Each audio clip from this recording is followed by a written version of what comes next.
Good evening, visitors. Welcome to the Australian War Memorial's last post ceremony. My name is Troy Clayton, and joining us today from the Australian Army is Warrant Officer Joanne Davey.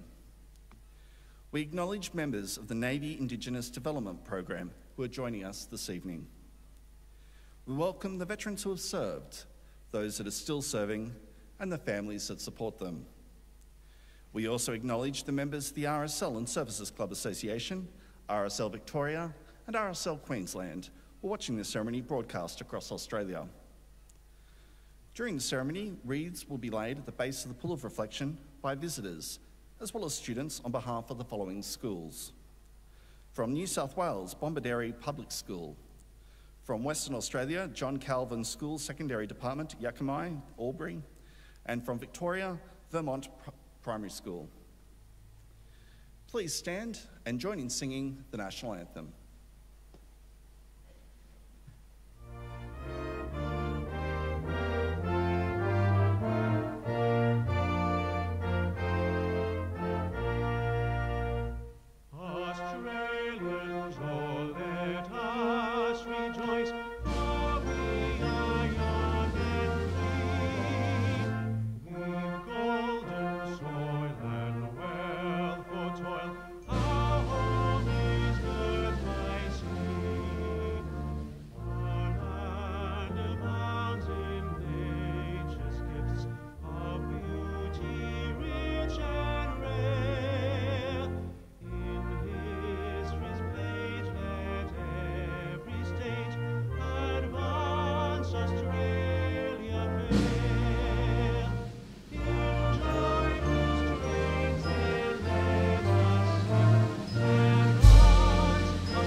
Thank you, students. You may be seated.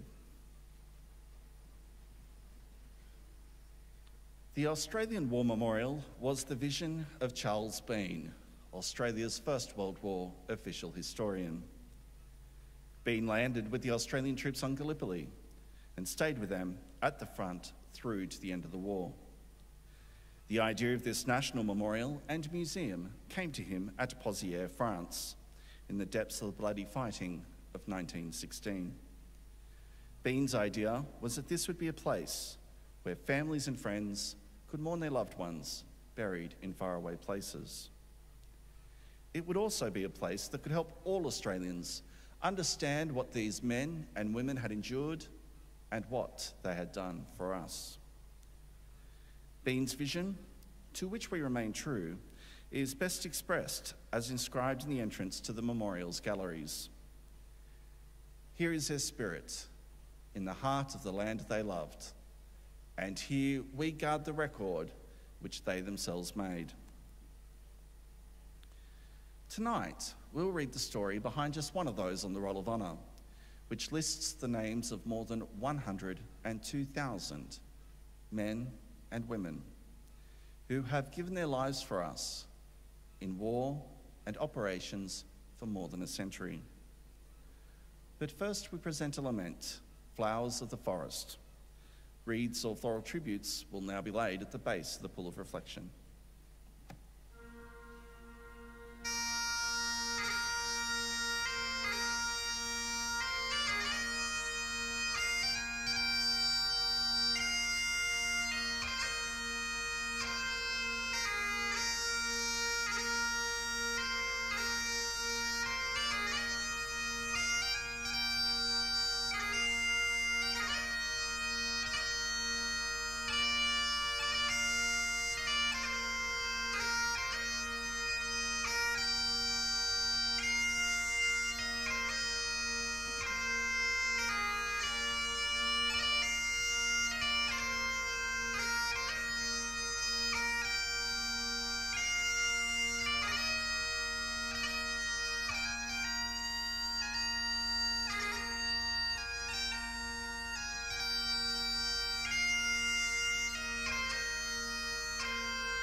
Today we remember and pay tribute to Private James Thomas Carroll. Commonly known as Jim, James Carroll was born in 1892 to Thomas and Eliza Carroll of Tamworth, New South Wales. After attending school in Tamworth, he went on to work as a wheelwright. James Carroll enlisted in the Australian Imperial Force in March 1916. He underwent a period of training in Australia before leaving for active service overseas with the 36th Battalion on the 13th of May 1916. Private Carroll was first sent to England to continue his training and from there to France to fight on the Western Front. The 36th Battalion arrived on the Western Front just as the bitterly cold winter of 1916 and 1917 was closing in. The battalion spent most of the winter months rotating in and out of the front line. In early January, the battalion was providing working parties to the front line when Private Carroll was shot in the neck. He refused to leave to get treatment and remained on duty until his wounds healed. On the 1st of June, the battalion was in camp behind the line in Plerkstead Wood in Belgium. It was preparing to move to Nieppe in preparation for participation in the Battle of Messines, due to be launched in less than a week. The wood came under severe German artillery fire during the day, causing several casualties. One of those killed was Private Carroll. He was running for a shelter when a shell landed at his feet, killing him instantly. Private Ern White later recalled, "He was a few yards in the lead of another Tamworth lad and myself, and we missed the effect of the shell." Carroll's remains were gathered together and buried later that day in the nearby Strand Military Cemetery. Today he lies there under the words, "In loving memory of Jim, from father, mother, sisters and brother." Carroll's lieutenant wrote, "Your son was with me ever since he joined, and there was no one in the platoon more conscientious, trustworthy and willing. He did his duty as a soldier and died for God and right. What more can anyone do?" Private James Carroll was 25 years old. His name is listed on the Roll of Honour on my right, amongst almost 62,000 Australians who died while serving in the First World War. His photograph is displayed beside the pool of reflection. This is but one of the many stories of service and sacrifice told here at the Australian War Memorial. We now remember Private James Thomas Carroll, who gave his life for us, for our freedoms, and in the hope of a better world.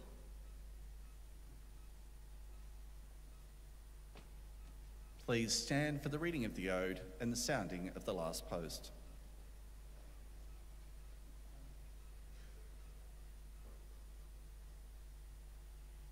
They shall grow not old, as we that are left grow old. Age shall not weary them, nor the years condemn. At the going down of the sun, and in the morning, we will remember them.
lest we forget.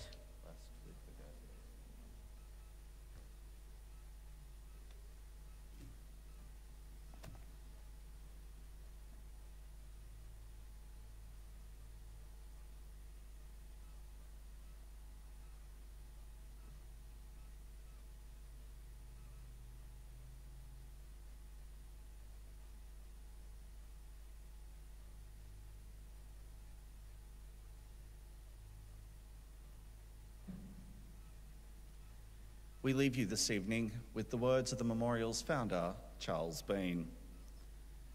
Many a man lying out there at Pozières or in the low scrub at Gallipoli, with his poor, tired senses barely working through the fever of his brain, has thought in his last moments, well, it's over.